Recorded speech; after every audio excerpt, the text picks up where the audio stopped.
Hi everyone. I was looking actually at the schedule that we have coming up.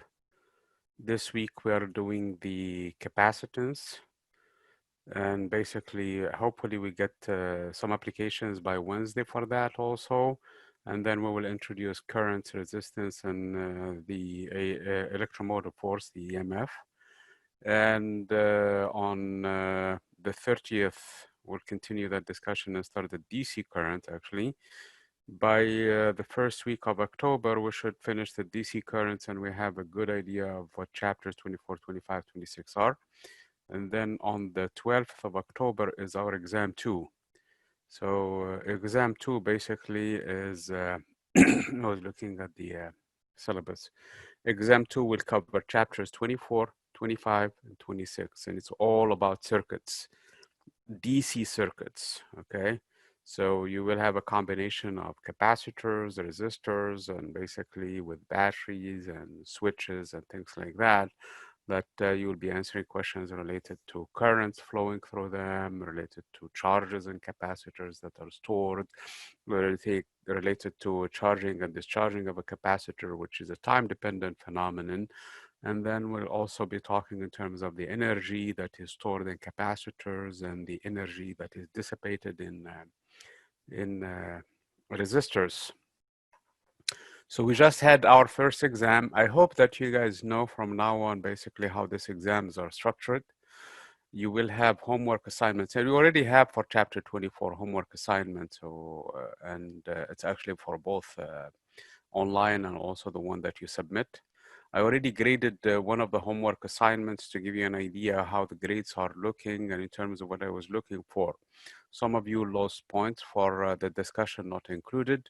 And because I really wanted genuine, at this point, I was not really be particular about the discussion, but I want to have some sort of after thoughts, basically, when you solve a problem and you look at it and you see, for example, other applications that are related to that problem, or how can we apply it somewhere else and things like that. So I want you to think through about it. And if you are having difficulty with the discussion of specific application or specific problem, please let me know, okay? We will have some problems, I think, on Wednesday. One of them is probably going to be straight out of the homework assignment. So before you submit this homework, wait at least for Thursday to have a chance to look to see the solution so that you have an understanding on how this thing works. Any questions about the exam? Please, if you think that I did not grade it correctly, or if you have an issue or something with the grade, please defer that to later on, in a sense, private sessions. You can ask for an office session. We'll meet together and go through it. And I do make mistakes. So this is not something out of the realm of the possibility that I may have made a mistake, especially since some of you actually, and I think I was very thorough with that they probably included other problems with another solution. And although that problem says that there is no submission, but I can find it, or I do find it somewhere else, so I include that part of the grading. So this is in a nutshell what exam 1 was. Like I said in the beginning, I dropped the lowest exam. So you will have basically 3 more exams plus the final, which is also counted in the same bunch. So you'll have 5 basically exams, and the preparation for them is basically straightforward, the homework, basically assignments, unless we have additional problems that are added specifically to that. And the homework, what I mean by that is both the one online on mastering physics and the one that is actually coming from the ones that you submit, okay? So chapter 24. Before we delve into chapter 24, we probably have to go back, step back, and that is chapter 23, because we really need to build on that. It's very essential for us, okay? Very important that we go back to chapter 20, because it really relies extensively on the concept of potential, okay? If you guys have a question or something, you can always intervene and ask the question at any time, okay, especially with a microphone, since I'm going, when I'm sharing screen, sometimes I don't see the chat session of what's going on, okay? So here is the topic for today. What happened to the topic that I had? Oh man, here they are. Okay, good. So Basically, we're going to talk about capacitors, what is that device, and how it looks like on a circuit. It's very important. We're building devices now from this point on, okay? And then we're going to see how the capacitor looks like in terms of its connections. Basically, we can connect it in two different ways, either parallel or series. Like you see the picture behind me here and there. Basically, you have the 1 and the 3 there in parallel, and the series with something else, and so on and so forth. So we'll talk about that more specifically, okay? Then we're going to calculate the energy stored in a capacitor, because as it turns out, the capacitor is actually a device to store energy, just like the battery is, okay? The only trouble with this device is that it does not retain, I mean, once you use it, that's it, it's gone. For example, on flash devices, you build up a charge inside the capacitor there for the flash. The minute you push the button on it, that's it. It discharges and it's no longer useful.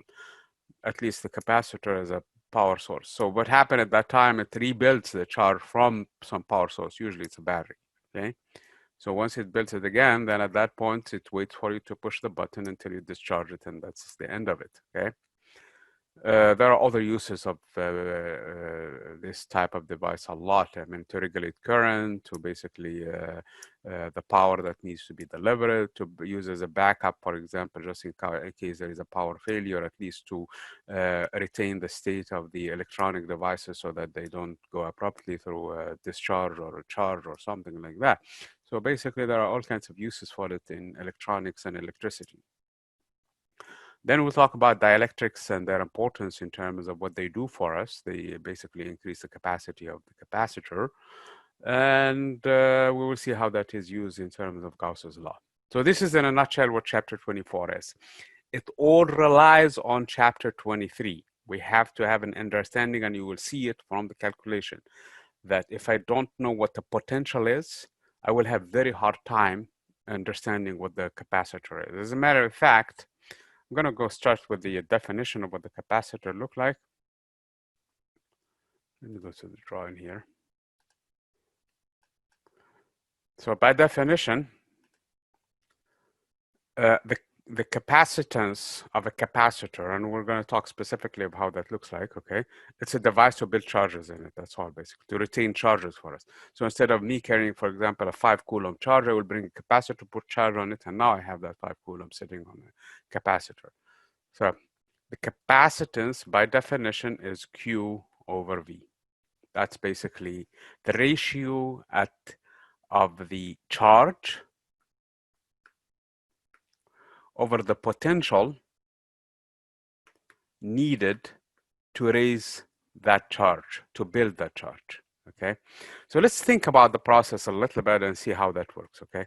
Let's go back to our parallel plates, okay? Those are two metals, basically. I'm going to take a finite size of them. So this has a specific area A.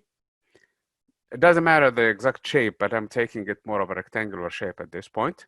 And I take another parallel plate. At this point, I don't really have any charges on them, okay? Similar in size, okay? The separation between them, the distance between the upper plate and the lower plate is D, okay? So that's basically a distance D. Technically, we're going to assume that D is very, very small in front of A, okay? Otherwise, we have a problem at the edges. Where we are at the edge, we have an issue there because the electric field is not really parallel, is not going from one plate to the other, is going to go around. So here is the trick. This is a conductor. These are both conducting plates.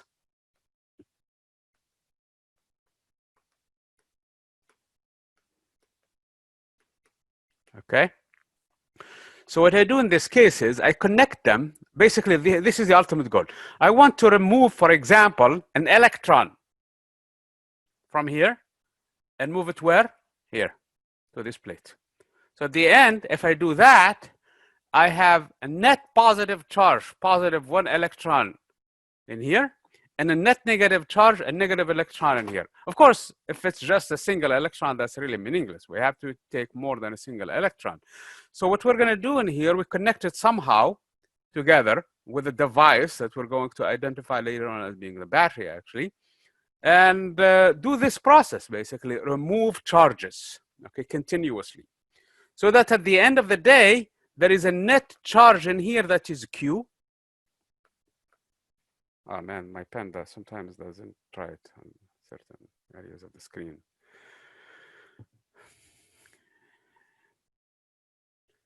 We have a guest and he has his videos on. Okay. So we have a charge in here Q that we're left with. And because remember, we're removing negative charges, negative electrons from there. And we're building those charges on the opposite side of the plate, on the other plate, which is a negative Q. Do you guys understand the process? Yes or no? Any idea?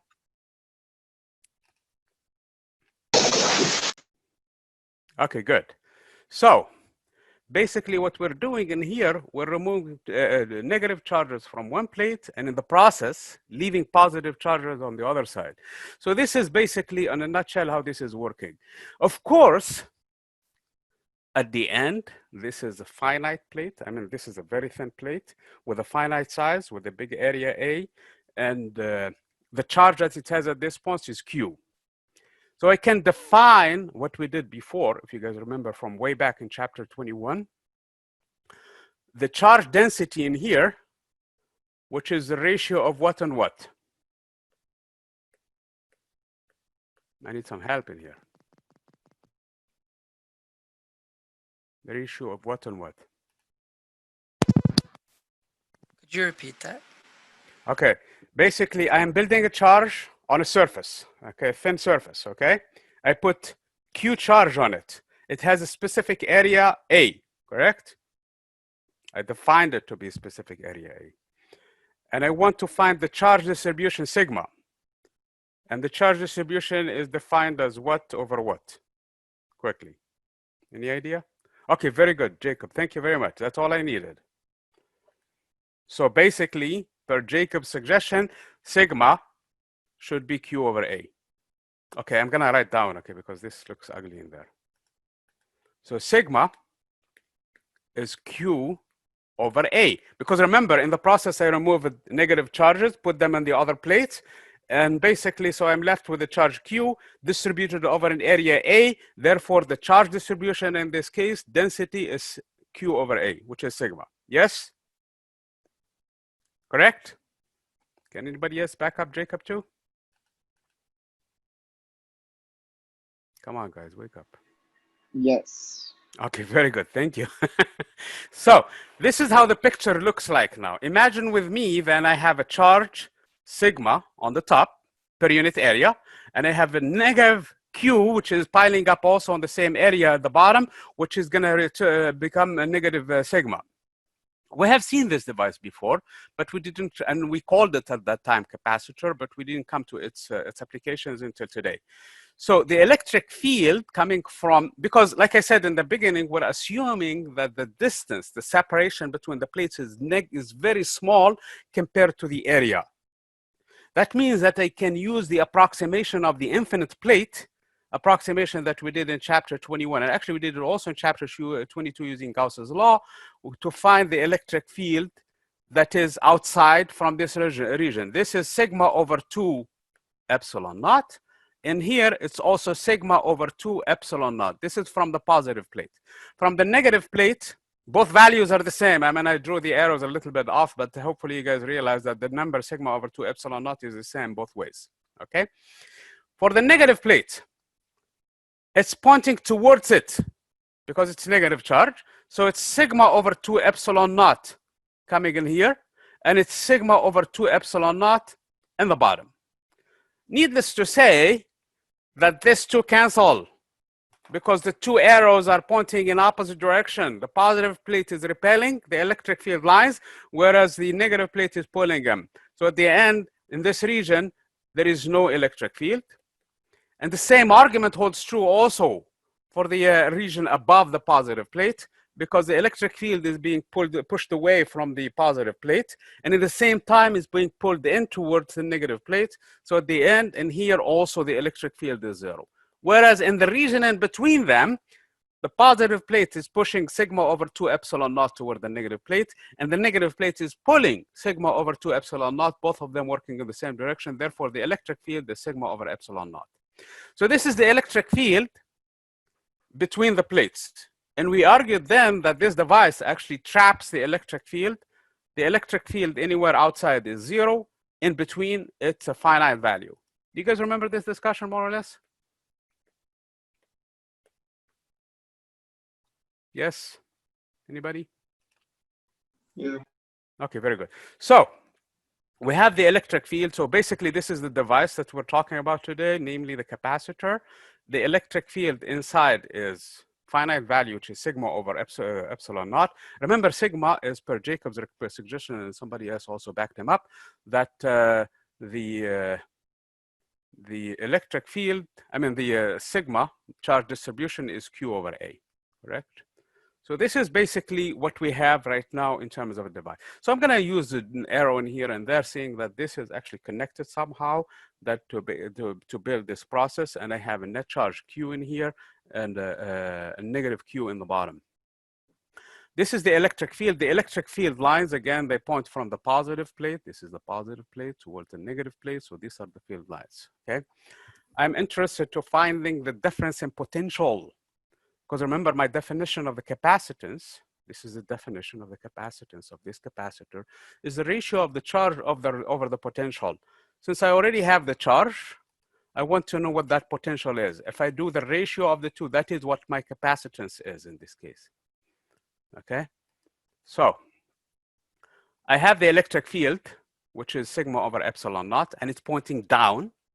I'm going to find the potential in the bottom, which I'm going to call it V negative.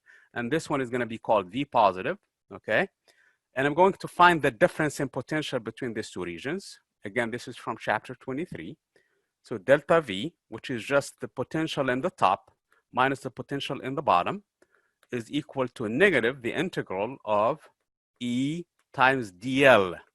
And the displacement is from the negative plate to the positive plate. In this case, because I'm finding that difference in potential specifically.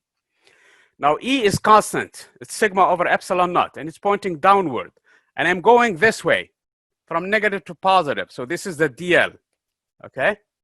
So my dl times E is going to be a negative number. The dot product of these two vectors is going to be a negative number. So in this case, it's going to be minus E times, and E is constant. So it's going to come out of the integral. And the integration of from 0 to D, remember the separation between the plates was D? So the integration between 0 and D, so at the end it's going to just give me D, and the expression at the end of the day is going to be a positive number. Remember, the reason why I'm saying it's specifically positive is because the dot product itself is a negative. E is pointing down, whereas the displacement is going from negative plate to the positive plate is going to be up. Therefore, the dot product of EDL is actually a negative number times the other negative, which is part of the definition of the how an electric field derives of a potential, just to make things work fine, like in terms of the conservation of the energy. Then in this case, this E dot dl becomes E times whatever the variable of an integration here. Let's keep it dl. And E is constant. It's sigma over epsilon naught. That doesn't depend on the distance. That's the whole point of the plates. Therefore, it's going to come out of the integral. And the only thing that is going to be left is the difference in potential, which is the potential that I'm looking for, okay, of this plate, is equal to E, which is sigma over epsilon naught, times the integral of dl from 0 to D is going to be just the distance D, okay? Sub the value of sigma, as we have defined it already from the beginning, which is Q over A per suggestion of Jacob, and I think Rene backed him up and everybody else hopefully agrees. Then I'm going to sub the value of sigma here, and that's give me the potential being equal to Q over A, that is sigma, and then don't forget you have an epsilon naught times D. Then I have already a Q and I have already a V. All I have to do is do their ratio and find what this capacitance is.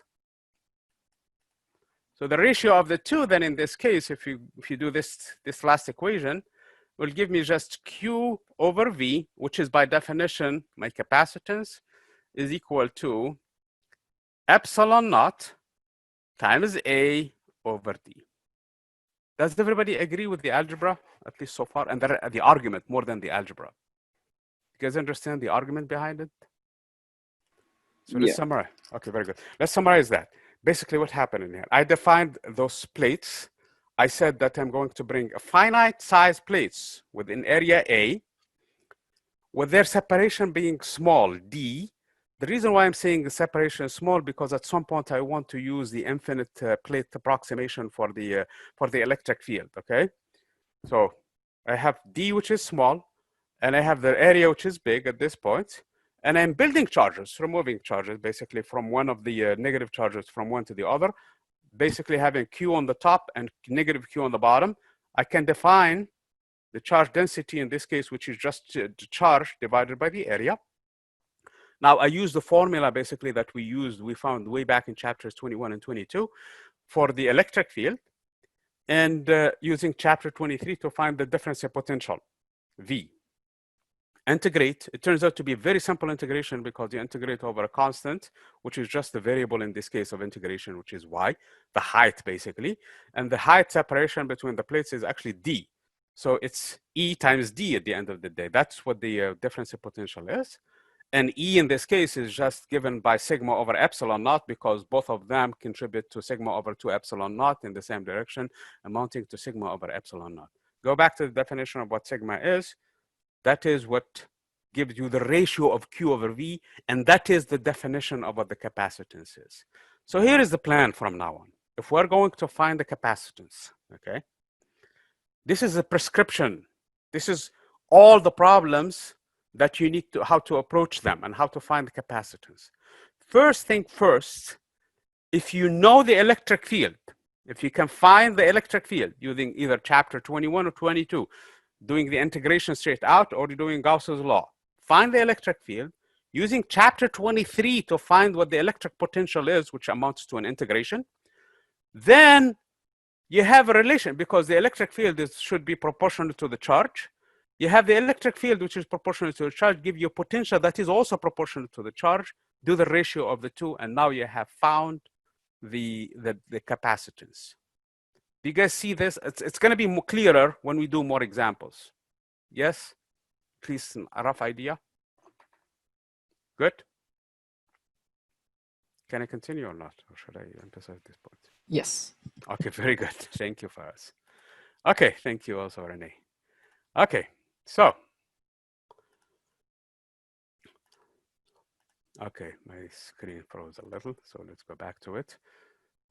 Now, the capacitance has a I'm taking the parallel place capacitor, and later on we'll take different kinds of capacitors.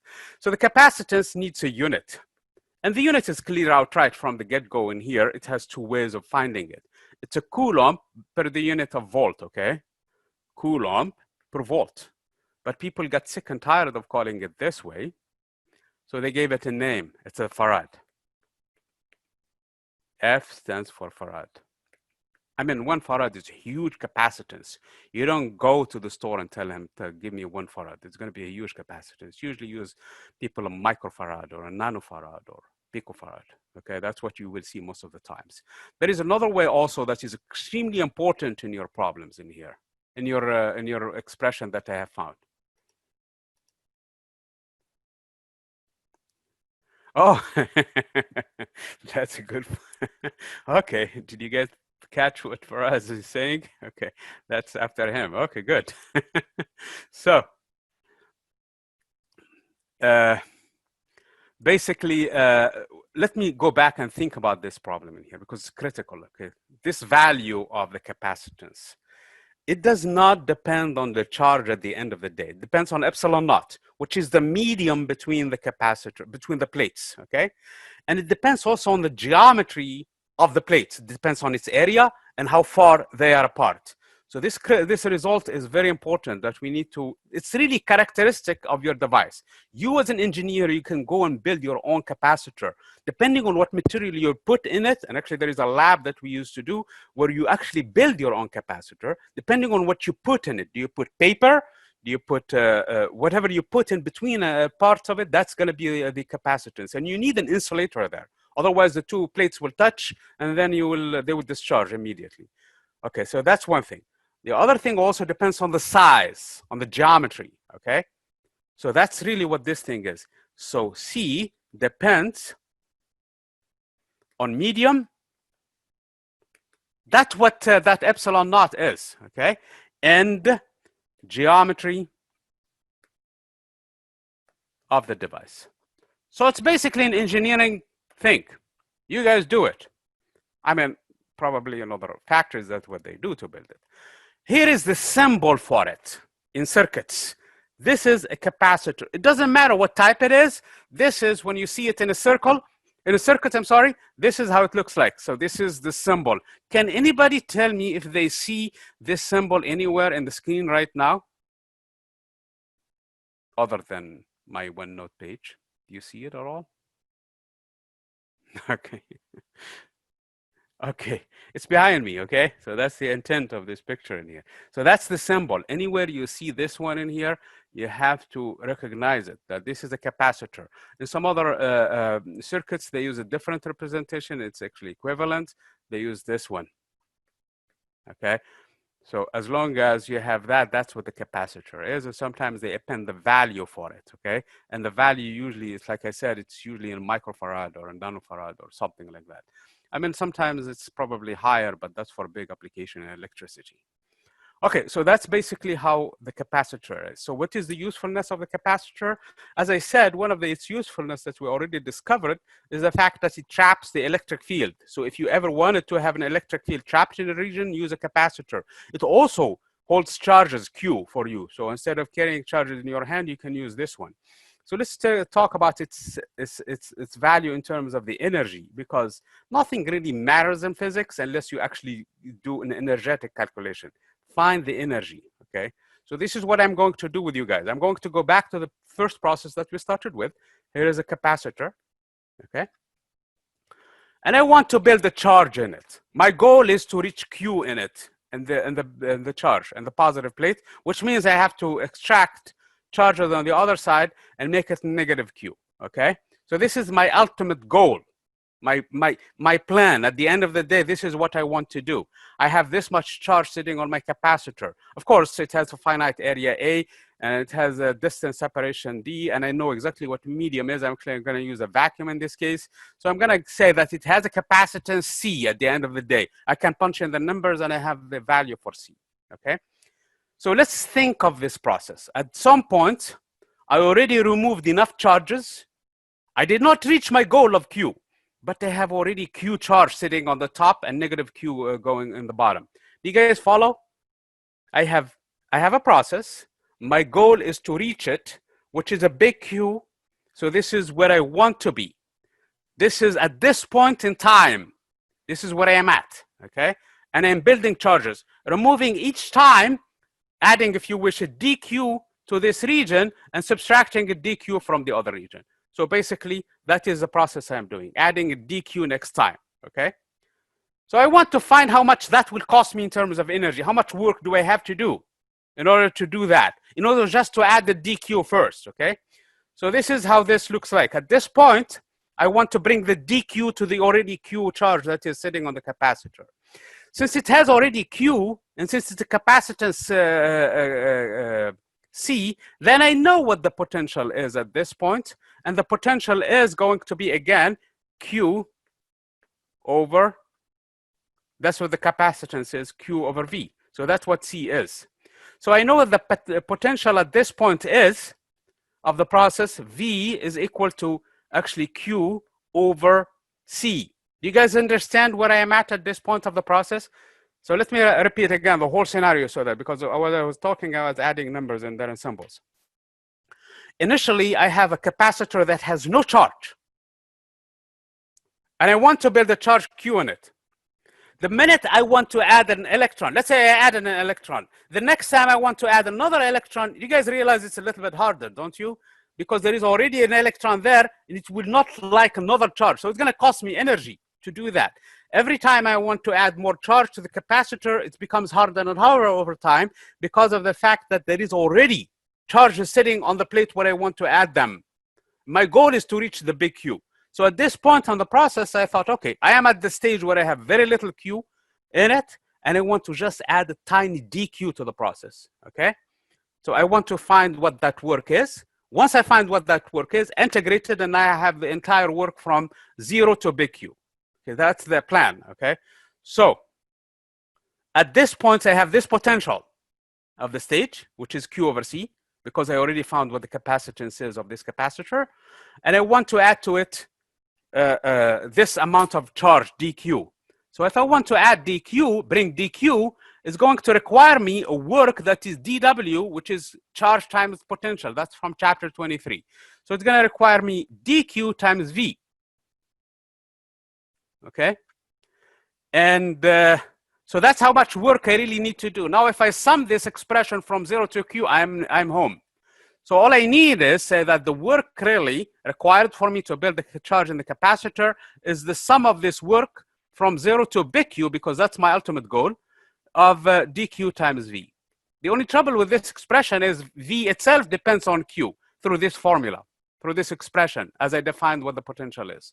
So I'm going to sub the value of that, C being constant. It depends only on the geometry and the medium between the plates, so it's going to come out of the expression.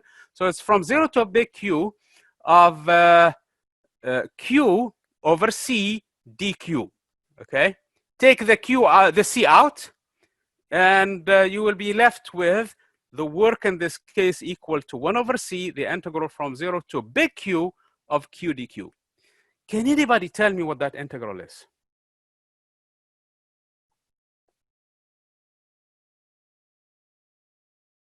Integral of x dx. Would it be Q squared over 2? Do you guys agree with Faraz and Renee? If somebody tells you, okay, I have an integral of x dx, what's the antiderivative of x? It's going to tell me it's x squared over 2. Everybody else, yes or no? Yep. Okay, very good. So that's the correct answer, actually. And the work then that I need to build that charge, remember, it's a finite integral. It's not an indefinite integral. So I need to find what that final expression in there. So it's going to be W equal to 1 over 2 C in the denominator and big Q squared. So this is an important expression. Every time we're doing circuits, you're going to be asked questions similar to how much energy was put in that capacitor. So that is the usefulness. One of the things that we can use the capacitor for is to put energy in it. Remember the flash when I gave the example of the flash in the beginning? That flash of light that comes from the flash of a camera, that is actually energy. And that's how much energy in this case. It's Q squared over 2C. Obviously, you can express Q again in terms of Q. Actually, you can call it C times V, where V is the final potential actually too, because you're building potential where you're doing that. Sub the value of that in there, and it's going to be Q squared, which is C squared, V squared. C squared cancels the C in the denominator, and you will end up with another version of this expression, 1/2 of CV squared, okay? So depending on what you like, you can use that, okay? So this is a very important result. One of the applications of this device is to build energy, to store energy. So that's another usefulness of this device, store energy. Okay, that's how much basically, if I physically move the charges, yes, it's going to cost me energy, but at the end, I have an electrical energy that I can use because I can move charges later on. You guys understand the process? So that's basically one of the usefulness. Remember this formula, guys, okay? Q squared over 2C is going to come with vengeance to you during exam 2. So you need to respect it and give it full rights. Can I have an amen from everybody? Amen. Okay, very good. So Amen. Thank you, Stanley. Okay, so that's an important formula for you guys. Exam 2 is gonna rely on one of these expressions, okay, that I'm giving you with you guys today. So let me look at this expression of the energy and try to express it in terms of the electric field and see what happened, which we're going to get another very, very important result. So the work, which I'm going to call it, forget about the work because now it's an energy stored. So I'm going to use U for the energy, okay, is again 1/2C times Q squared. I'm going to use it in general because that big Q was just a middle step for me to solve a problem. So I'm going to call it Q. It doesn't matter. So if I have a Q charge stored, it's Q squared, anywhere in between the places, okay? So I know that we set it up with big Q building the charge, but what if we just put in the Q in it, not a big Q? Then that's how much charge it has for it now, okay? Again, I really don't want you guys to be stuck on the symbols, okay? I know I used big Q and now I'm demoting it to a little q, but that's an intermediary for calculation to get to that integral. But at the end of the day, if you have a Q charge, you have 1/2 CQ squared energy. And this energy is measured in the same units as we measure energies, which is joules, okay? So that's capital U. Let's plug in the value of Q in terms of the electric field. The electric field, remember, was sigma over epsilon naught, and sigma itself is Q over A. So let's sub the values in here. So the electric field, if you guys remember, was sigma over epsilon naught, and sigma is Q over A. So it's sigma over Q epsilon. So that's basically what the electric field is, okay? So instead of expressing it in terms of Q squared, I'm going to sub the value of the Q being epsilon naught times A times E. So that's one thing. I also want to find the expression of C again for the case of the parallel plates. The case of the parallel plates, remember we found that C was equal to epsilon naught times A over D. In other words, I want to resolve this expression of the energy in terms of everything that I know of my materials in here, okay? Including the charge, including everything. So I'm going to sub the value of C, which is epsilon naught times A over D. I'm going to sub the value of Q, which is coming from this expression as being basically Q simply is equal to E times epsilon naught times A, okay? Sub the value. Don't forget to square the Q there too. So let's sub the values for A and see what happened in here. U then becomes Q squared. I just gave the Q squared in here. It's E squared times epsilon naught squared, times A squared, times E squared. So that is Q squared divided by 2C, and C is epsilon naught times A over D. There are some cancellations in here. Epsilon naught and the square of epsilon naught go, and the A squared and the A cancel. And the D will go all the way to the numerator, because when you divide 1 over D, when you divide by 1 over a fraction, you multiply by its reciprocal. This is from way when we were in high school. So U then becomes 1/2. I'm left with one of the epsilon naughts in the numerator. So I'm going to leave it there intact, epsilon naught. And I'm having E squared in here. The electric field squared, so I'm going to leave it there. And I have also the area. One of the areas is left. Remember, I have an A squared over A. So one of the areas is left. And the D, which went all the way up. Can you guys tell me what A times D is? Let me go back to the original shape, okay, that we started with.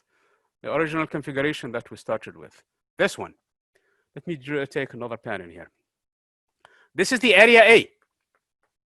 And this is the D, the distance D. Does anybody tell me what the area A times D is in this geometry? Is it the volume? Yeah, which volume? There is a specific name for this volume. This volume is what? Between what and what?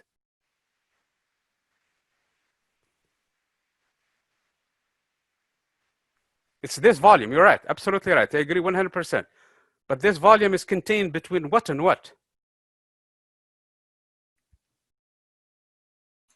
Capacitors?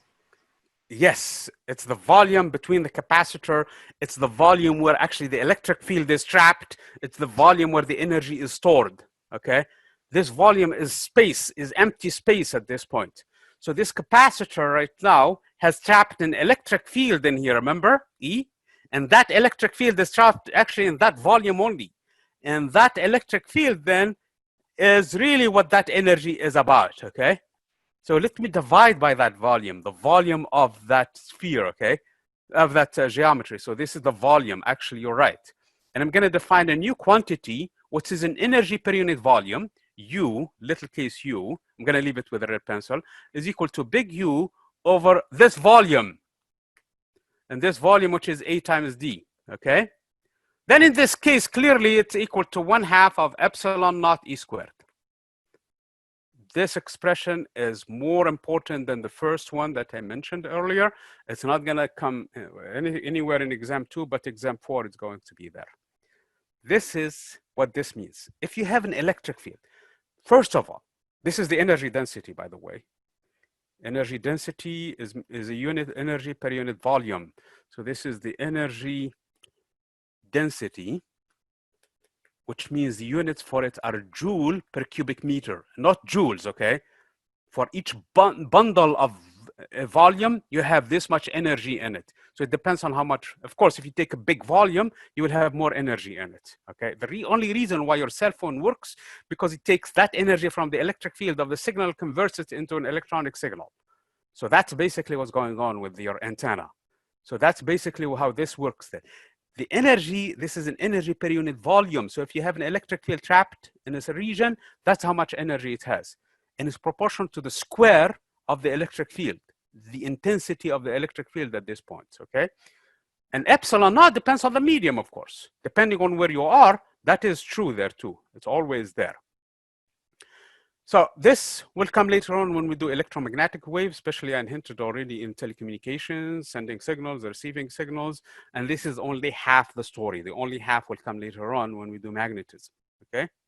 So this is as much as I'm going to talk about this expression. Probably we'll do some calculations on the homework, but believe me, in terms of practical applications, it needs its twin sister or twin brother to really work together, and that is coming later on toward chapters 27 and beyond, okay? So, but I want you to really bring it to your attention because down the road, I will come back to this expression, number one. Number two, there is a peculiar behavior with this expression.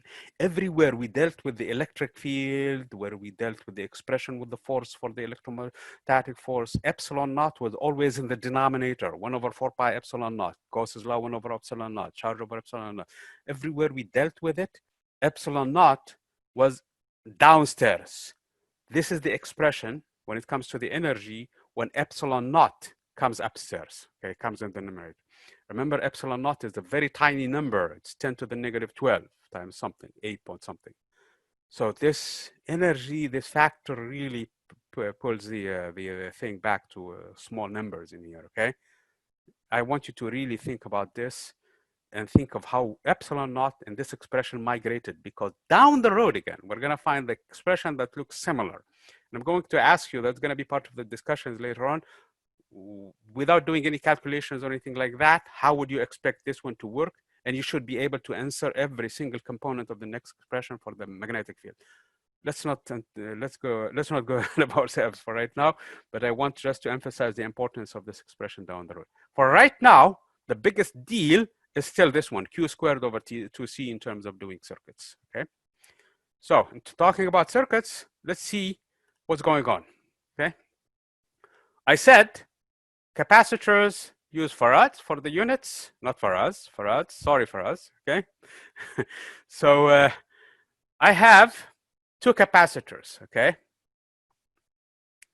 I have 10. Oh, man. My pen doesn't write sometimes, okay? Sorry. So I have another capacitor. So I'm going to put 10 microfarads, okay? And I have another capacitor, which is 10 microfarads, okay? And I connect them one next to the other, okay? The ultimate goal is, for example, for me to build another capacitor of stronger cases. Here is the question that I have for you. Okay, and we're gonna, I'm going to give you two options.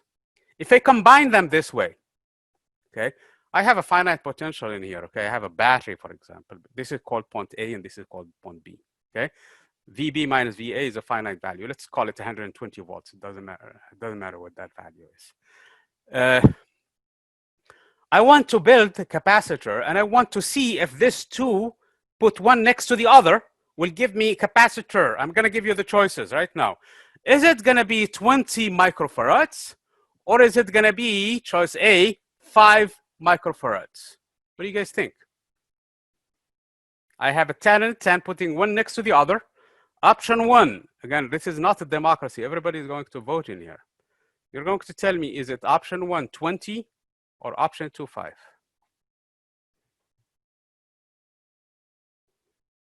Everybody. Okay, Renee voted. Anybody else? Jacob? I mean, the logic says 10 plus 10 should be 20, isn't it? For us. This is not a democracy, guys. We are not, everybody will vote. Okay, Alex. Okay, I put a 10 and a 10, 10 microfarad and 10 microfarad, one next to the other. And ultimately, I want to find what is the equivalent of these two. Anybody else?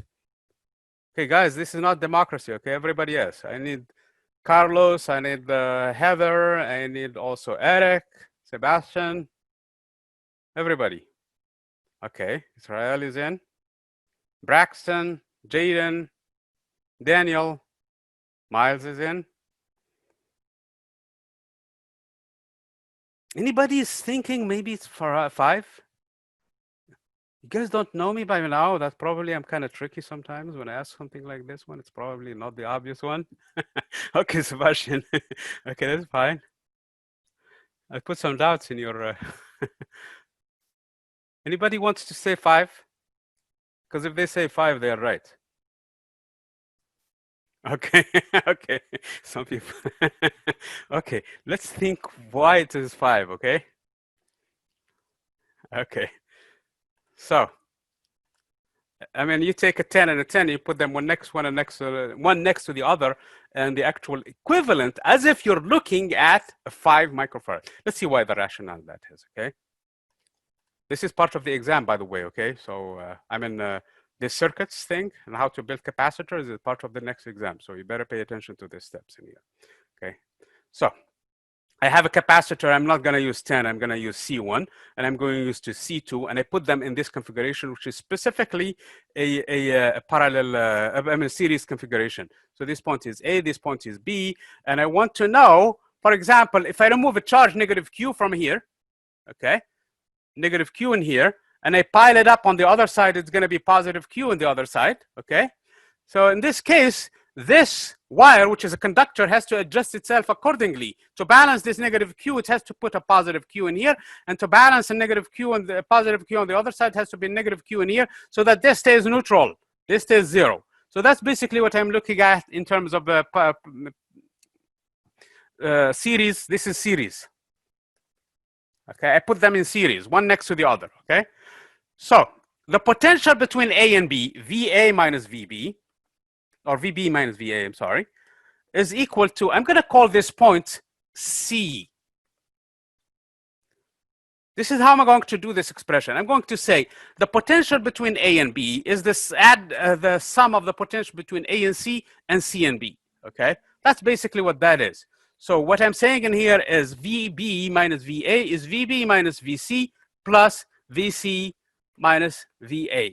Even if you don't know anything about electricity, you should know that this expression is correct. Algebraically, it makes sense because you're adding 0 to the side of the equation. So you're subtracting VC and you're adding VC, okay? This is the potential between B and C, which is VC, I mean VBC. So this is the potential between B and C, and this is the potential between C and A, okay? So that is the potential between B and A, okay? So this is pure algebra at this point. There is no much physics in it, and the physics is simple. The drop in potential between this much height and this much height is the drop in the intermediary step plus the other one. For example, somebody climbing 10 miles, 10 meters, I'm sorry, 10 miles, 10 meters, 10 meters, he can go 5 meters and then another 5 meters, or 7 meters and then 3 meters. So that's basically the same thing as the example with the height. So that's basically what the potential is at this point. Any questions about this argument in here? Because this mathematical trick is actually helpful, very much helpful for us. No questions? Okay, so we can move in here. So the potential difference between B and C is just the charge. I call this one C2 and this one C1. It's this, the potential, remember, V is equal to the charge Q over C. In this case, Q over C2. And the potential is Q over C1. Just going back to the definition of what the capacitance are. It's this potential between this capacitor. That is what that potential VBC is. So this expression in here is just Q over the potential difference, I'm sorry, over the capacitance of 2 plus the same charge on the other side, Q, over its own capacitance. This is what looks like to me, not this circuit completely, it looks like it's a different circuit altogether. It looks to me like I have a negative Q sitting on one side and a positive Q sitting on the other side. It looks to me like this whole thing is just a capacitance CEQ. Okay, it behaves, since I have a negative Q from one side and a positive Q from the other side, basically I'm storing charges in here on a big capacitor that is equivalent to when the two are just joined in series. So in this case, to me, it looks like the same charge Q is sitting over an equivalent capacitance. Obviously, from the algebra, the Q cancels from both sides. And the capacitance is equivalent. The two capacitance are equivalent to 1 over C1 plus 1 over C2. If I bring a third one to the mix, it's going to be 1 over C3 and so on and so forth. So if I put capacitors in series, this is how they behave. Series. Okay, let's go back to our example to see why it's 5 and not 20.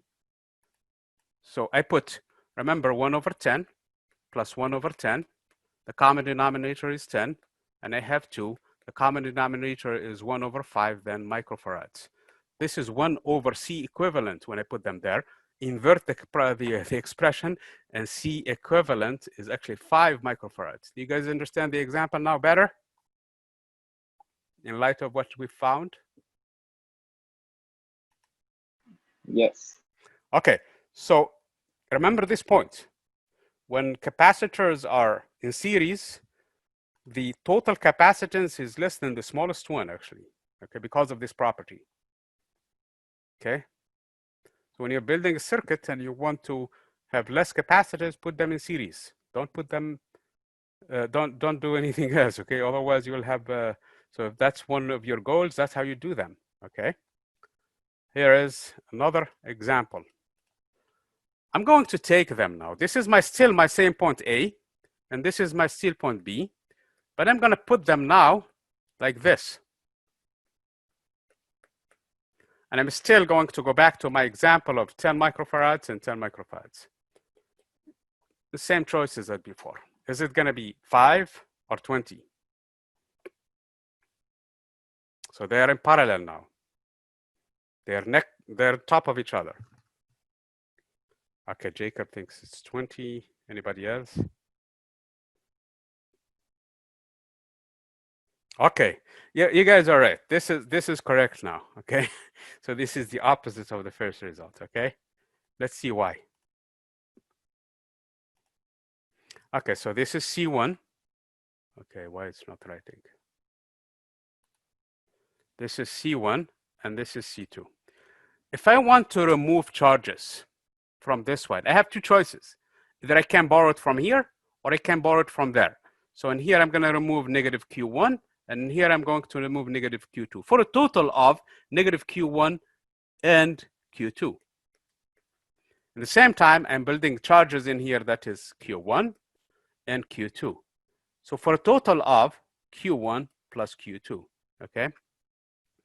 So that's basically what I have. The potential difference between A and B, since this is a conductor, this is a wire, it's the same potential in here, and it's the same potential in here. So in other words, the expression in terms of the potential between A and B, I don't need an intermediary step. So this is VB minus VA. It's the same time as Q1 over C1, which is also Q2 over C2. Okay? Remember, this expression, as far as I'm concerned, it looks like I took a big Q, which is just the sum of these two Q's. And it's negative Q from this side and positive Q from the other side, okay? Where the Q is actually the sum of Q1 and Q2, that's all. So I took, because I have choices now where to take them from. So Q, the actual one, the one I took at the end of the day, is the sum of the Q's, Q1 plus Q2, okay? Q, if you remember the definition of the capacitance, is equal to C times V now, because C is equal to Q over V. So this one is actually C that I'm looking at, C equivalent, times the difference in potential, which is V between B and A, is equal to Q1, which is C1, times the same potential difference, because it's the same end, times the same V, plus C2 times, again, the same potential difference, which is the same V. So cancel the V from both sides. And this looks like, for a parallel circuits, that the capacitance are C1 plus C2 plus C3, and so on and so forth. So that's basically how we do parallel plates, and so this is parallel, as opposed to the first one, which was series, okay? So those are the two results. Here is the challenge of the day. Remember, we have a question for the day so that you guys post the answers later on and discuss them. I have this circuit. I have a 20 microfarads.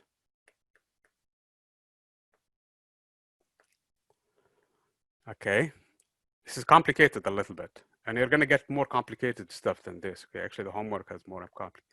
So here I have a 10 microfarads. Here I have a 20 microfarads. Here I have another 20 microfarads. You guys need to write this thing down, okay? Because you're going to do the calculations yourself. And these are the points, A and B.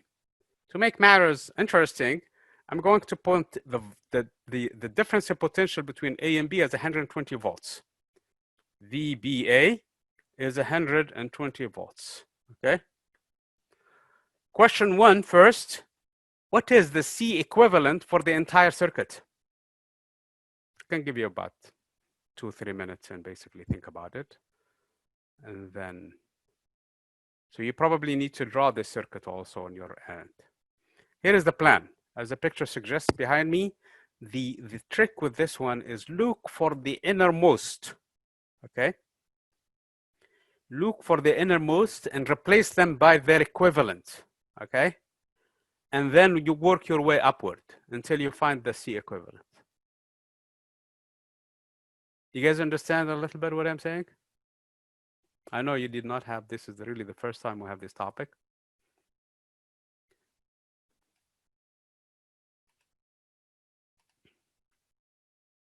Okay, so it's a legitimate thing.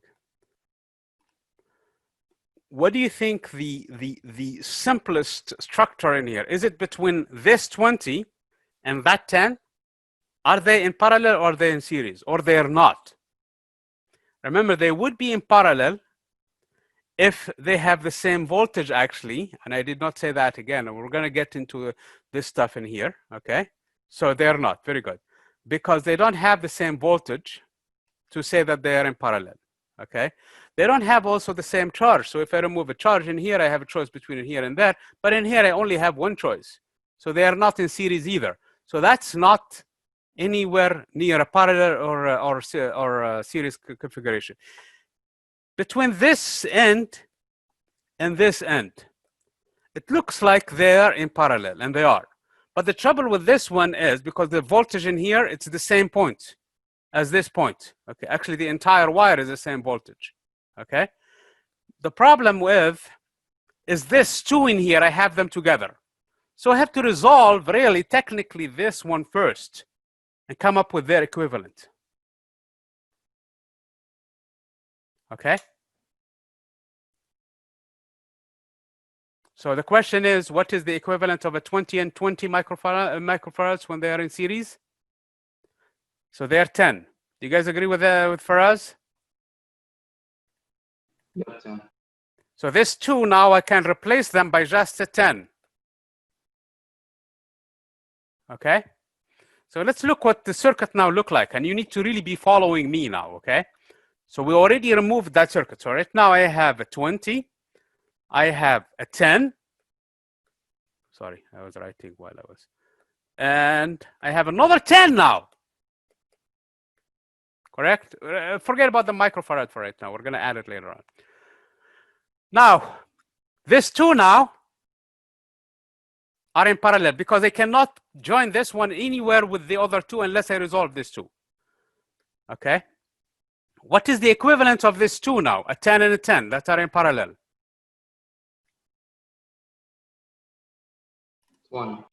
20. So this 2 now can be replaced with a 20, a single one, which is 20. So I'm going to redraw my circuit now. I have a 20 microfarad left, and I have a 20 microfarad that is off. So now what is the equivalent of this 20 and 20? 10. 10. So the whole thing is just equivalent to a 10 microfarads. You guys understand the process? We went from this complicated configuration to a simply looking this one in here between my points in here of 120 volts. So this difference in potential is 120 volts. VA and VB is the difference is 120 volts. You guys understand the process of how we got 10? Everybody? If not, Yep. please review the video again and follow the steps and do the examples. Okay, now I ask you how much charge is sitting on the 10. It's very simple then. It's very simple in this case. All I have to do is use Q is equal to C times V, and C is already the equivalent of 10 microfarads times 120. So 120 times 10, which is 1200 microcoulomb. Farad times volt is a coulomb. Remember from my definition of the farad up there?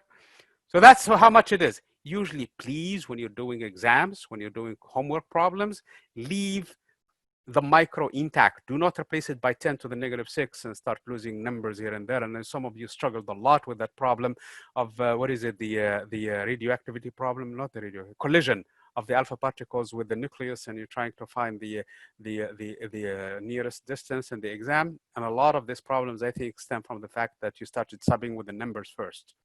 10 to the -14, 10 to the -15, and things like that. So this is another place for it. Please do not sub the values. I know micro is 10 to the -6, and some people will be tempted to do that first. Leave that to the end if you really want it in coulombs. Microcoulombs is a good unit. It's as good as anything else, okay? Or if you care, you could put it 1.2 millicoulomb, that's fine, but I take it this way. My suggestion for you is in this course, at least in this section, leading to exam 3, leave things with micro stuff, okay? Or nano stuff, okay? So when you have things like this. So I'm gonna suggest that. Because the algebra will be a lot easier for you this way. You don't lose unnecessary points for a calculation. Okay, that's question 1. So we found the equivalent for the whole thing. My question usually in typical exams is, how much charge is sitting on a specific capacitor, not the whole thing. I know it's 1200 microcoulombs. So this actually number is 1200 microcoulombs. And in here, the combination of this two is 1200 coulombs. This is a negative 1200 coulombs. So a positive 1200 coulombs must split itself between these two capacitors. You guys understand? So I could have 600 in here and 600 in there, or I could have 300 in here or 200 in there. It doesn't matter. My question for you here is the question. How much charge is sitting on this specific capacitor? Not anywhere else. And we could pick any one at random, okay? So how much Q is sitting in there? How much time we have? We still have good time, okay. You guys understand? So I want to know the charge sitting on that capacitor, not in any other capacitor.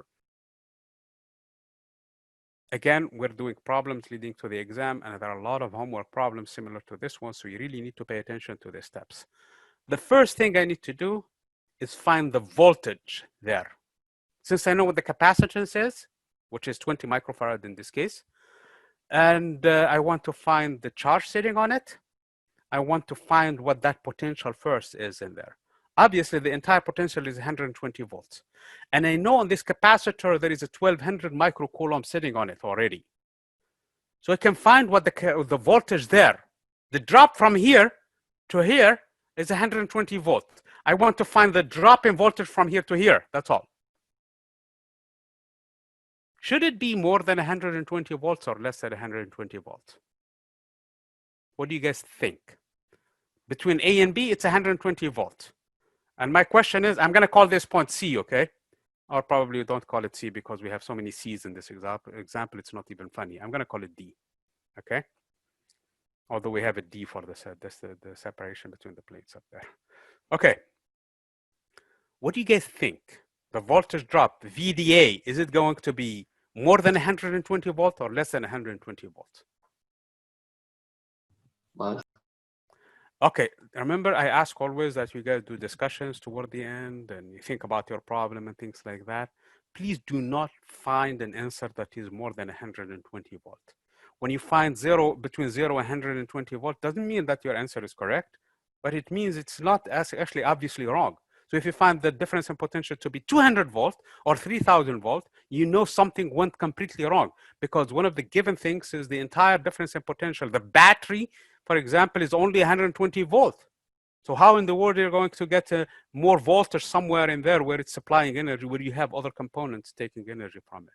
So this is some of the things that I always look for when I ask for discussions and things like that, things that make sense in these terms. So I know I gave you full credit for a lot of things, people who did even simple discussions for the homework that I graded, but I want you guys to be more in depth from now on. You really have to think, spend a little bit of thinking about it. This is one of the things. In terms of the energy, for example, did you get energy out of nowhere? Did the energy go away somewhere where you can't really explain it? And there is a homework problem along these lines. So you need to find discussions like this one to make it a little bit more interesting, okay? I'm going to go back to the problem. And for some reason, I don't see it. Here it is. So I want to find first that potential. In order for me to find the potential between VB, between the B and D. Actually, my goal is actually to find this potential. Forget about that one, but we can find them both. It doesn't matter.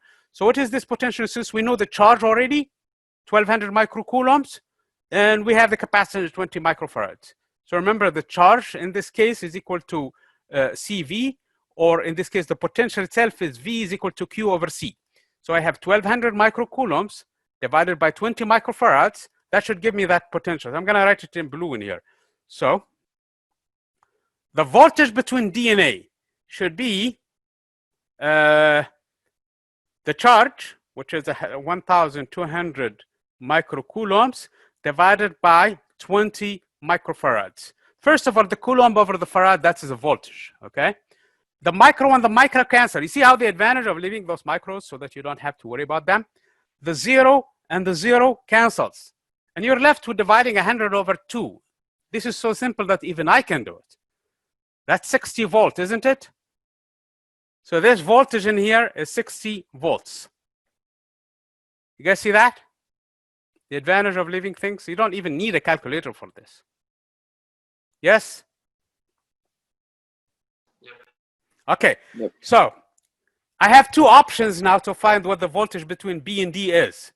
Either find the C equivalent in here, and since I know what the C equivalent, and I know what the charge, which should be also 1200 microcoulombs, divide that 1200 microcoulomb by the C equivalent, or that's option A, or use the fact that the energy is conserved since I already have 120 volts between end and end, and I already found 60 volts, can you, without doing any calculation, guess what the volt is in here between this point and that point? It's 120 altogether. And halfway, I already found 60. So how much is the other part? 60. Should be 60. 120 minus 60 is 60 volts. This is the kind of discussion, again, that you can do. If you do calculate at the end, voltage here, voltage there, voltage there, and then for some reason you add them up and they are either more or less than the actual voltage, that means there is something wrong. Either you have an extra battery you didn't account for, or energy is being lost somewhere that you need to account for, you need to explain, okay? That is if you're sure of your math, if your algebra is correct, okay?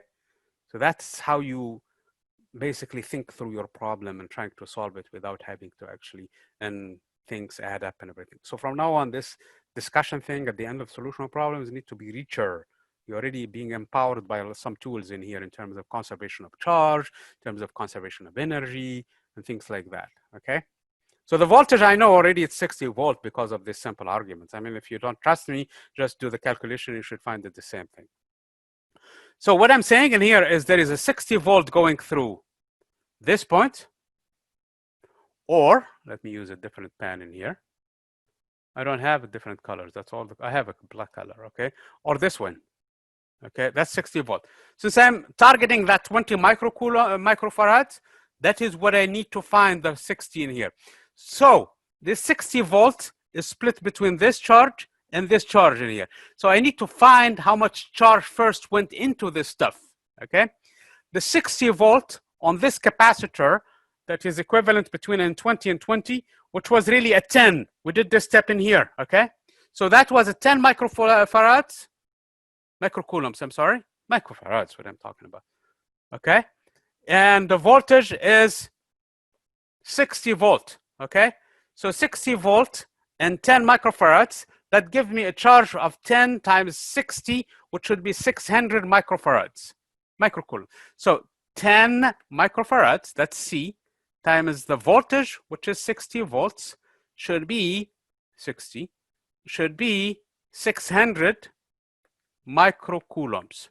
So I know the charge now. And that charge, since they are in series, needs to be the same. So there is a negative 600 in here.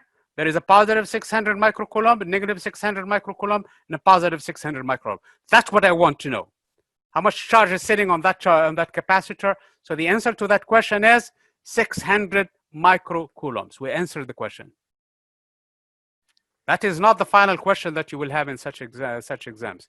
How much energy is actually stored in that specific battery? Since now we know the charge and we know the capacitance, we have to go back to this formula. 1/2 of Q squared over C.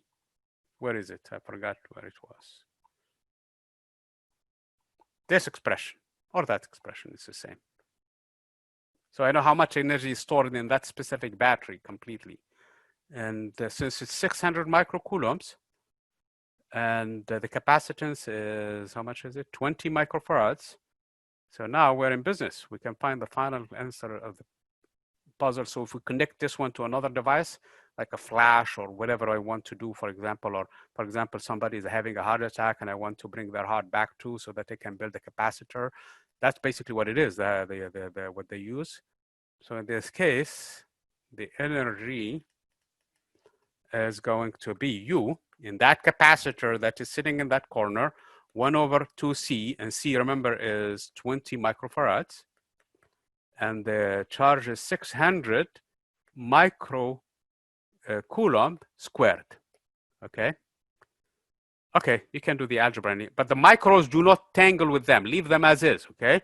The micros, you will have a micro squared and a micro in the denominator. So the micro squared cancels the micro. So you'll be having a micro and it's going to be a coulomb squared over farad, which is a joule. So the answer is going to be 600 times 600 divided by 40, okay? 0 goes away with 0. This one gives you 3 with 3 here and 3 there. And the 4 is gone. So it's going to be 3 times 3 times 1,000. So it's going to be what? 9,000? Did I do any mistake in here in the calculation? Hopefully not. If not, you guys can check me, okay, in here, okay? So it's gonna be how many zeros? 1, 2, 3. So that's probably correct, okay? If not, you guys need to correct it. For the energy, it's fine to convert it into millijoules. 9 millijoules is probably more accurate. Okay, verify this number, okay, for me, please. But I'm trusting that you're going to go home. Oh, you're going home. You're home already. I'm sorry. And you're going to redo this whole calculation, redo this entire example that I gave you before you here, because this is going to serve, it's going to help you a lot in terms of doing your problems for the homework, in terms of doing the exam 2 and flying through at least 1, potentially 2 problems related to this topic or the resistors, okay, which is coming next chapter. Any questions so far before we go to the last point of this chapter?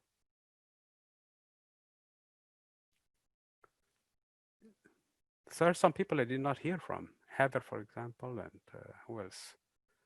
Braxton, Jaden. No? Any questions so far before we move on? What units was the answer in again? Okay, the energy is going to be in joules.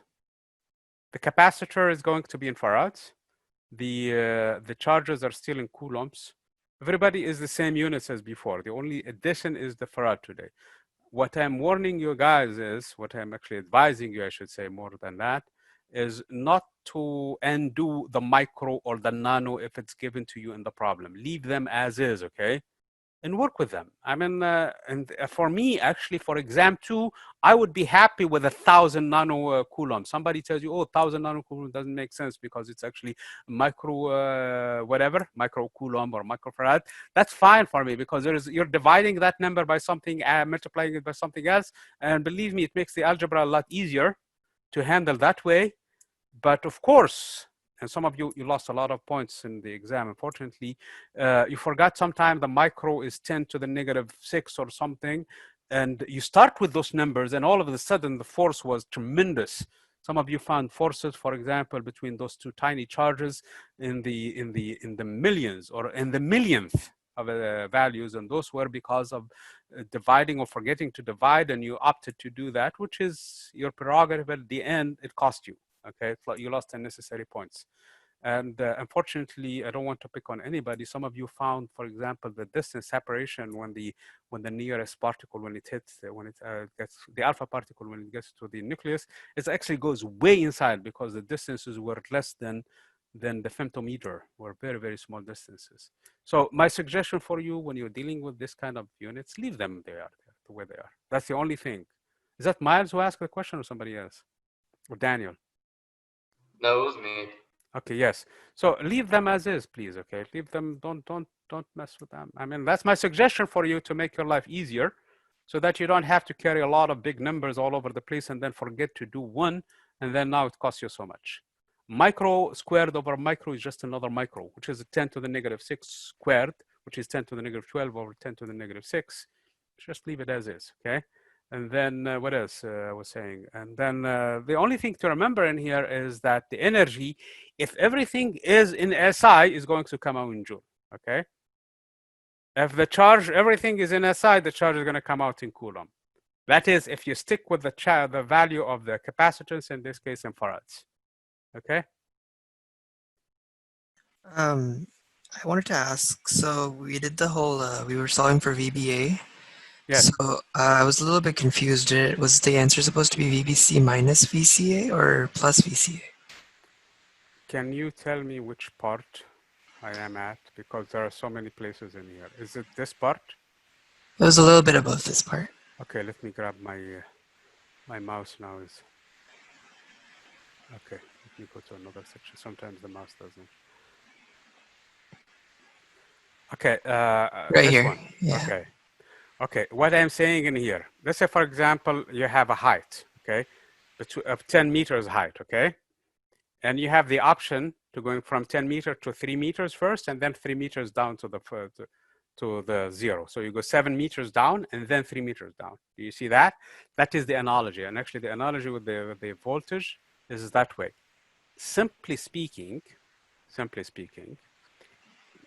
the difference in potential between B and A, okay, taking A as the origin. VBA is VB minus VA. I can write it as the drop in potential, here, plus the drop in potential there. Okay, that is my total drop in potential. So the drop in potential between A and B is the same drop in potential between C and B, and the same drop in potential between A and C. Okay. Okay. Algebraically, VB minus VA is VB minus VC plus VC minus VA. If somebody has no idea what electricity is or what potential is, anything is, just by looking at this expression, they should not have an argument with you whatsoever. Yes? Mm-hmm. Yeah, that Okay. makes sense. Yeah. If you have no knowledge whatsoever about electricity and you don't care about it and that's not your take, and somebody gave you this expression and tells you, does this make sense to you? You tell them, it doesn't matter what VC is, it's 100% perfect. Okay, do you see that? So that is basically the trick for you. Okay, when we get, I agree, when we get into complicated circuits, this expression will be very handy. And it has to do with the conservation of energy. Okay, I don't want to anticipate things, but this is actually Kirchhoff's rules, one of them. This is the so-called loop rule. Okay. Does this answer your question a little bit? Yeah, that makes sense. Okay, for us and everybody else, the only way this will make sense to you guys if you actually honestly start on the homework problems and think thoroughly through them. Okay. Don't cut corners. Don't say, okay, the homework is going to be due at 11 p.m. on such and such date. I can start it at 10 p.m. That is a big mistake. That is a huge mistake. Start on it. Think thoroughly through it. Try to understand the solution if you have access to solution somewhere, and make sure you understand it top to bottom. Come exam time, you should fly through these things. You should really have no problem whatsoever with it. Okay? That is really my suggestion for the whole thing. I know we still have about 4 minutes before this class is over, but basically that's the whole thing. Okay, we still have a topic that we need to finish on Wednesday, namely the dielectric.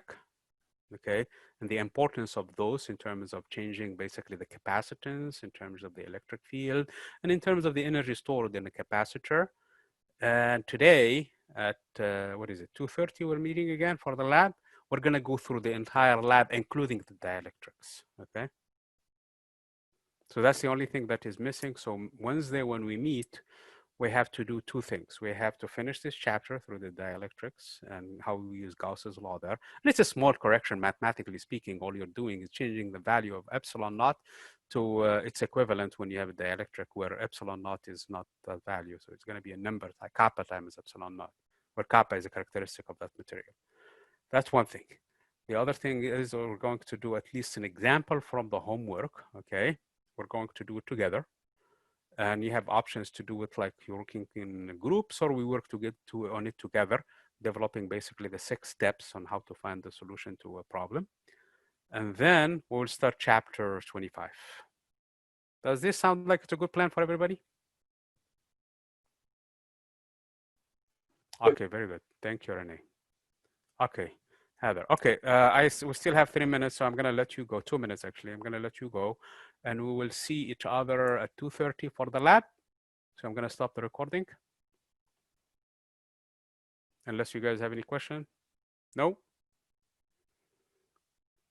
Okay, what was the discussion again? You guys know what it is? Oh, you guys left. Okay, so I'm gonna follow up with an email on the discussion, okay? See you guys.